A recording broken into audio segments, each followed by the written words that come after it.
Let's take a trip back in time. York is one of England's most beautiful and historic cities. Founded by the Romans in 71 AD, it was initially named Iberacum. It served as a strategic military fortress in the Roman Empire. Constantine the Great was proclaimed emperor by his army in York in 306 AD. He was the first Roman emperor to convert to Christianity and outlawed the persecution of Christians in 313 AD. Today, we can experience a glimpse of York's Roman roots standing tall in the city. Eventually, the Romans abandoned York, and it became home to the Anglo-Saxons. They named their new city Iorvik. The Anglo-Saxons changed very little in York. Much of their outward history has vanished, although their legacy remained dominant even after the Norman conquest.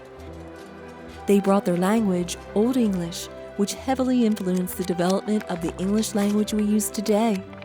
York became a center of learning throughout the region.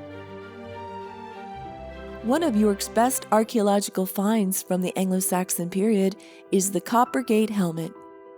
The helmet is remarkably preserved, one of 6 Anglo-Saxon helmets still known to exist.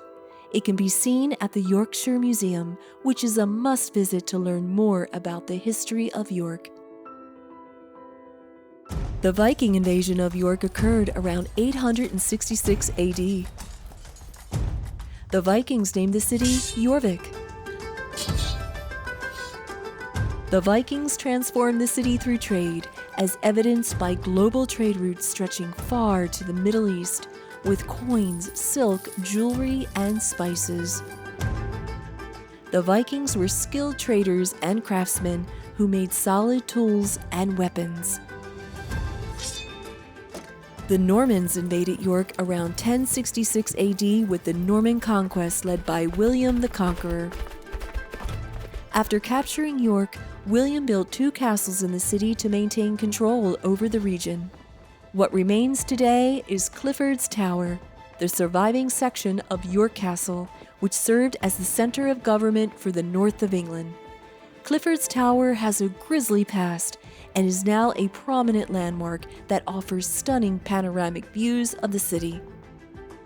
St. Mary's Abbey, built in 1088 under Norman rule, is now in ruins due to Henry VIII's suppression of the monasteries.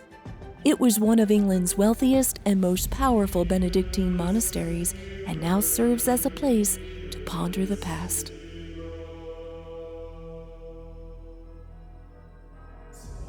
York Minster is Northern Europe's largest medieval Gothic cathedral. Minster is an Anglo-Saxon word for a missionary church. Its foundations began as a Roman fortress. In the year 627 AD, a small wooden church was built on the site, where King Edwin, the first Anglo-Saxon king of Northumbria to become a Christian, was baptized. The majority of the building was constructed between 1220 and 1472.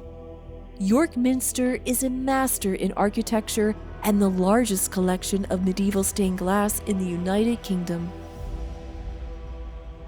Its breathtaking beauty and legacy are the heartbeat of York. When visiting York, a stroll along the medieval city walls is a must. York City walls are England's longest intact medieval town walls. The walls stretch over 2 miles and take hours to explore, or longer if you pause to appreciate the surrounding beauty. Exploring medieval York is a thrilling experience, and the Shambles in York is like a scene from Harry Potter's visit to Diagon Alley. It's one of the best preserved medieval streets in the UK. Dating back to the 14th century, it was initially home to butcher shops. Today, it is known for its unique stores, cafes, and restaurants. York is famous for its supernatural allure. The city is drenched in numerous ghost stories and haunted locations. One place that keeps visitors on the lookout is the Golden Fleece Pub. Many visitors and locals have reported eerie experiences and sightings of apparitions, adding a layer of intrigue to York's history. The city's oldest pub, Ye Old Star Inn, dating back to 1644, offers haunting ghost tales and a glimpse into York's past. Whether you're a skeptic or a believer, exploring the haunted side of York promises an intriguing and spooky experience.